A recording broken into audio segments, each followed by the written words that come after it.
உறவுகளுக்கு வணக்கம். தமிழக வெற்றிக் கழகம் அவங்க 100 அடி உயரமுள்ள ஒரு கொடி கம்பத்தை ஏற்ற முயற்சி செய்யும்பொழுது, அதை நடுறதுக்கு முயற்சி செய்யும்பொழுது, அது ஒரு விபத்துக்குள்ளாயிருக்கு அப்படிங்கிற ஒரு செய்தி மிகவும் வருத்தம் அளிக்கிறது அப்படிங்கிறத சொல்லணும். என்னதான் கருத்தியல் ரீதியான முரண்பாடுகள் ஒரு கட்சி மேலே இருந்தாலும், தனிநபர் மீது நம்ம அதை காமிக்கிறதில்ல. அதே மாதிரி விஜய் அவர்கள் எடுக்கக்கூடிய அரசியல் அவங்க முழுக்க முழுக்க திராவிடத்தை முன்னிறுத்தி செய்கிற மாதிரி இருக்குது அப்படிங்கிறதுனால நாம் தமிழர் கட்சி விஜய் அவர்களை எதிர்த்து அதோடைய யுக்தியை நடத்தி கொண்டிருக்கிறது நம்ம சொல்லலாம். ஆனால் இந்த இடத்துல எதனால் இந்த 100 அடி உயரம் இருக்கக்கூடிய இந்த ஒரு கொடிக்கம்பம் விழுந்து விபத்துக்குள் ஆயிருக்கு அப்படிங்கிறத நம்ம கொஞ்சம் ஆராய்ஞ்சு பேசணும்னா இந்த காணொலியில் பேச போகிறோம். இதுதான் முதல் முறை வீமன் வலைவலியை பார்க்குறீங்க அப்படின்னா கண்டிப்பாக சப்ஸ்கிரைப் பண்ணி உங்களுடைய ஆதரவை எனக்கு தெரிவிங்க. அதுதான் எனக்கு அடுத்த காணொலியை ஒளிபரப்பு செய்கிறதுக்கு பெரிய ஊக்கமாக இருக்கும். அதாவது காணொலிகள் இணையத்தில் வரக்கூடிய காணொலிகள் வரும்போது அதை ஒன்றுமே நம்ம உன்னிச்சு கவனித்து பார்க்கும்பொழுது நமக்கு ஒரு சில விஷயங்கள் புரிகிறது. அதாவது இந்த கொடிக்கம்பத்தை நடுறது அப்படிங்கிறது தமிழக வெற்றி கழகம் அந்த நிர்வாகிகளுக்கு இது புதுசு. ஏற்கனவேவும் விக்கிரவாண்டியில் ஒரு நிகழ்வு நடக்கும்போது அங்கேயுமே இவங்க இதே மாதிரி ஒரு பிரம்மாண்ட கொடிக்கம்பத்தை நட்டிருக்காங்க. அதே மாதிரி இங்கேயும் நடுவதற்கான முயற்சியை எடுத்திருக்காங்க. நான் அதிகமாக எக்ஸ்ட்ரா கேள்விப்பட்ட ஒரு தகவல் என்னென்னு பார்த்தீங்கன்னா, விக்கிரவாண்டி அந்த இடத்துல நடந்த அந்த ஒரு மாநாட்டில் அந்த கொடிக்கம்பம் அகற்றப்படாமல் அது அங்கேயே இருக்கும் ஒரு அடையாளமாக அப்படிங்கிறதும், அதே போல் தான் இங்கேயுமே மதுரையில் நடக்கக்கூடிய நிகழ்வுலையுமே அது இருக்க போகுதுங்கிற தகவல் கேள்விப்பட்டது.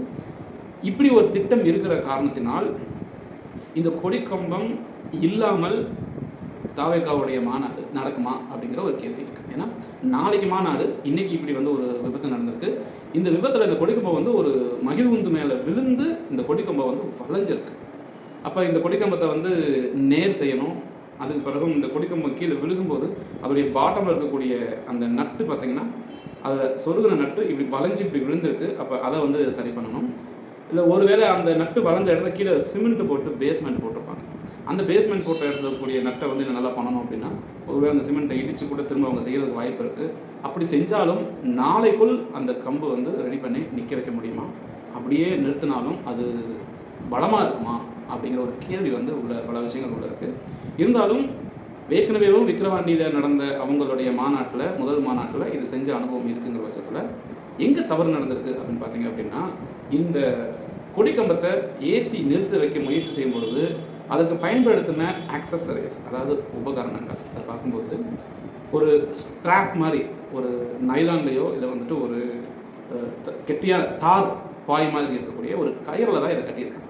அப்போ அது முடிஞ்ச அளவுக்கு நல்லா கிரிப்பாக இருக்கிற மாதிரி தான் கட்டியிருப்பாங்க. இது கீழே போடணுங்கிற எண்ணத்தில் அதை கட்டியிருக்க மாட்டாங்க. இது ஆக்சிடென்ட் ஆகணுங்கிற எண்ணத்தை கட்டியிருக்க மாட்டாங்க. பக்குவமாக அந்த வேலையை முடிக்கணும் தான் நினச்சி பண்ணியிருப்பாங்க. அவங்களுடைய இன்டென்ஷன் சரியாக தான் இருந்திருக்கும். ஆனாலும் அந்த இடத்துல இன்னும் கொஞ்சம் நம்ம பாதுகாப்பு கவனப்படுத்தியிருக்கோமே அப்படிங்கிற மாதிரி தான் ஒரு சில விஷயங்கள் தோணுது. ஒரு 90% லெவலுக்கு அந்த கம்பத்தை நிறுத்தி, அதாவது நேராகவே நிறுத்தி, அப்படி நேராக நிறுத்தின கம்பத்தில் கீழே அந்த நட்ஸ், அந்த போல்ட் எல்லாத்தையுமே சொருகிற அளவு கூட அது வந்துருச்சு. வச்சு அது மேலே டைப் பண்ணக்கூடிய சூழ்நிலை வரும்போது தான் அது விழுந்திருக்கு. அப்போ அவங்க பயன்படுத்தக்கூடிய அந்த ஒரு ஸ்ட்ராப் அப்படிங்கிற தார்பாய் மாதிரி இருக்கக்கூடிய அந்த ஒரு ஸ்ட்ராப் பழமையானதாக இருந்திருக்கலாம். இல்லை பயங்கர வெயிட்டாக இருந்தாலும் அந்த வெயிட்டை தூக்கி நிறுத்திட்டு இருக்கும்போது அந்த காணொலியை பார்க்கும்போது தெரியுது, கரெக்டாக அந்த இடத்துல அப்படியே அந்த கயிறு டப் அப்படின்னு விட்டு அது அப்படியே கீழே விழுகுது.